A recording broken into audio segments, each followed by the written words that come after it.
ஒவ்வொரு முறையும் நான் வந்து கடன அடைக்கணும்னு முயற்சி எடுக்கும்போதெல்லாம் எனக்கு தடையாகுது. அதுக்குண்டான ஒரு செலவு வந்துகிட்டே இருக்கு அப்படின்னு சொல்றாரு. ஸோ அப்போ 3ஆம் பாவம் நம்ம எடுத்துக்கிறோம். 3, 8 ஆதிபத்தியம் ஆகுது. ஓகேங்களா? ஸோ 3, 8 ஆதிபத்தியம் ஆகுற செவ்வாய் பகவான் எங்க இருக்காருன்னா, இவருக்கு 10ஆம் இடத்துல இருக்காரு.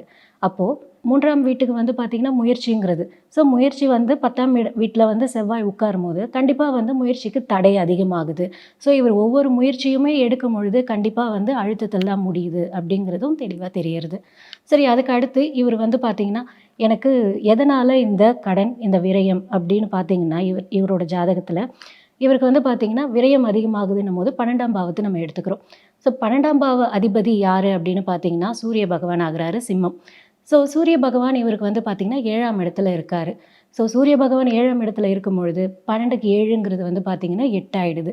அப்போ இவர் வந்து பார்த்தீங்கன்னா, விரயத்திற்காகவே மனைவி அப்படிங்கிற மாதிரி ஆயிடுது. அதாவது தன்னுடைய மனைவிக்கு ஒரு தீராத பிரச்சனைக்காக இவரு செலவு, விரயம் பண்ணிட்டு இருக்கிறதுனால, இவரால வந்து ஒரு கடன வந்து தீர்க்கமா வந்து முடிக்க முடியல. இதுக்காக செலவு பண்றதுனால, இவரால கடன அடைக்க முடியாத ஒரு சூழல் இவருக்கு ஏற்பட்டிருக்கு அப்படின்னு நம்ம சொல்றோம்.